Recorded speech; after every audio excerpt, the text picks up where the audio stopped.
అందరికీ నమస్తే అండి. Welcome to law saves channel. నా పేరు పూర్ణచంద్రరావు, అడ్వకేట్. ఈరోజు వీడియోలోని ముఖ్య అంశము వైద్యపరమైనటువంటి నిర్లక్ష్యము, మెడికల్ నెగ్లిజెన్స్. ఈ వీడియోలోని అంశాలు కేవలం అవగాహన కోసం మాత్రమే.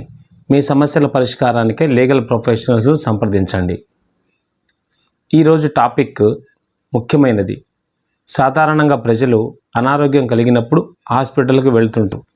అప్పుడు అక్కడ వారికి మంచి ట్రీట్మెంట్ జరగాలి. అనుకోని సంఘటనల వలన, డాక్టర్ల నిర్లక్ష్యం వలన ట్రీట్మెంట్ ఫెయిల్ అవుతుంటాయి. అయితే డాక్టర్స్ కూడా కావాలని ఇలా చేయడం జరగదు. సాధారణంగా మంచి ట్రీట్మెంటే ఇస్తారు. ఎమర్జెన్సీ జరిగినప్పుడు 3 రకాలుగా చర్యలు తీసుకోవచ్చు. ఒకటి, కన్జ్యూమర్ ఫోరంలో వేసి కాంపెన్సేషన్ పొందటం. రెండవది, మెడికల్ కౌన్సిల్ ఆఫ్ ఇండియాకు కానీ మెడికల్ కౌన్సిల్ ఆఫ్ స్టేట్, ఏ స్టేట్లో జరిగితే ఆ స్టేట్కు సంబంధించినటువంటి మెడికల్ కౌన్సిల్లో కానీ కంప్లైంట్ ఇచ్చి వారి మీద ప్రొఫెషనల్ చర్యలకు ప్రయత్నించవచ్చు. జరిగిన నష్ట తీవ్రతను బట్టి క్రిమినల్ కేసు కూడా పెట్టవచ్చు. కన్జ్యూమర్ ఫోరంలో వేసినప్పుడు దానిని కోర్టు పరిశీలించి నష్టపరిహారం ఇవ్వాలో లేదో విచారిస్తుంది.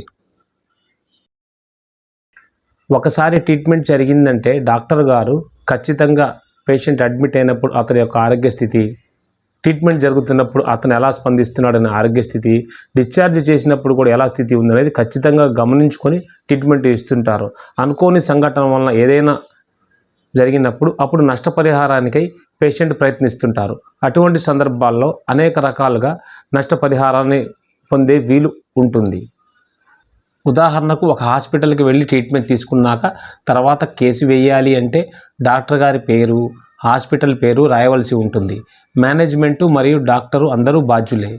పేషెంట్ కేసు ఫైల్ చేయాలనుకొని అడ్వకేట్ గారిని కలిసినప్పుడు అడ్వకేట్ గారు క్లయింట్ దగ్గర నుండి మీరు డాక్టర్ గారు ఏమి ట్రీట్మెంట్ ఇచ్చారు, మీరు ఏ సమస్యతో వెళ్ళారు, ఎన్నాళ్ళు హాస్పిటల్లో ఉన్నారు, అక్కడ స్టాఫ్ ఎలా ప్రవర్తించారు, మరియు డాక్టర్ గారి ప్రవర్తన ఎలా ఉంది, అన్ని ప్రశ్నలు వేసి తగు వివరాలు తీసుకొని మాత్రమే ముందుకి అడుగులు వేస్తారు.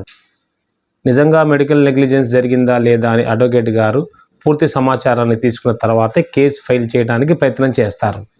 నా పేషెంట్ సర్జరీ చేయించుకున్న తర్వాత కేసు ఫైల్ చేయడానికి వెళ్ళలేని పరిస్థితులలో అడ్వకేట్ కూడా తగు ప్రాతినిధ్యం వహించి అంతా అతనే చూసుకునే విధంగా ముందడుగు వేస్తారు. ఫ్రెండ్స్, మెడికల్ నెగ్లిజెన్స్ అవగాహన కలిగి ఉంటారని ఆశిస్తున్నాను. మరో వీడియో, మరో టాపిక్తో కలుద్దాం. వీడియో నచ్చినట్లయితే చేయండి, అందరికీ అవగాహన కలిగించండి. Thank you for watching this video.